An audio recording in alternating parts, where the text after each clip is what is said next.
Сегодня, 23 августа, могло бы исполниться 75 лет Ахмату Кадырову, первому президенту Чеченской Республики, герою России.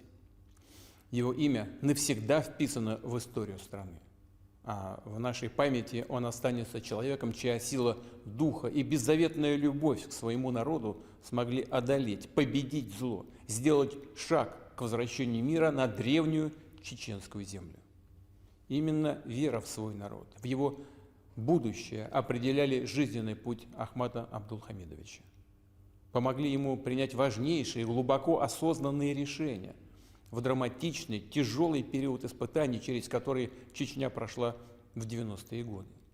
В самый сложный момент, когда общество было разделено и расколото, а республика, по сути, лежала в руинах, Ахмат Хаджи взял на себя колоссальную ответственность. Его позиция, основанная на глубокой внутренней убежденности, была однозначной. Судьба Чечни неотделима от судьбы России. А его главной целью было не просто остановить братоубийственный конфликт, а покончить с ним навсегда. Возродить Чечню, сберечь весь Северный Кавказ и поставить надежный заслон агрессии международного терроризма, которая поддерживалась и поощрялась из-за рубежа врагами многонационального народа России. Ахмат Хаджи был мужественным человеком, прекрасно понимал, какую тяжелую ношу и какие риски берет на себя, и как подлинный духовный лидер сумел повести за собой. Сделал все, чтобы вернуть многострадальной чеченской земле мир и спокойствие, а жителям республики уверенность в завтрашнем дне.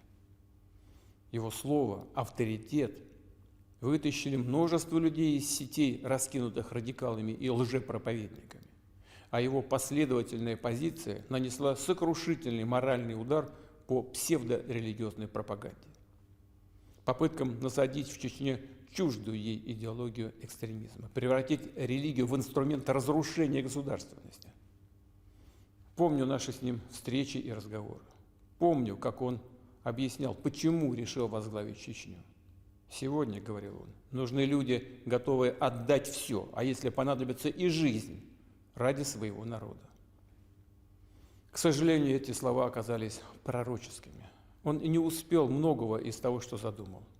И преступлению, подло, цинично совершенному священный для нашей страны День Победы, нет ни прощения, ни забвения. Ахмат Хаджи всегда верил в то, что Чечня будет благополучной и процветающей. Убежден, он бы гордился тем, какой республика стала сейчас, ее преображением, динамичным развитием. Гордился бы тем, как достойно продолжают его дело единомышленники.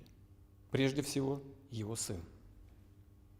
Имя Ахмата Кадырова – пример его служения. Сегодня воодушевляют бойцов, воинов из Чеченской Республики. Они плечом к плечу с представителями других народов России отважно сражаются за общее дело. В ходе специальной военной операции отстаивают суверенитет, независимость и законные интересы нашей общей Родины. Такая сплоченность, глубокое понимание неразрывной связи между всеми народами, живущими в нашей стране, уважение к их традициям и самобытности – лучшая дань памяти Ахмату Абдулхамидовичу Кадырову.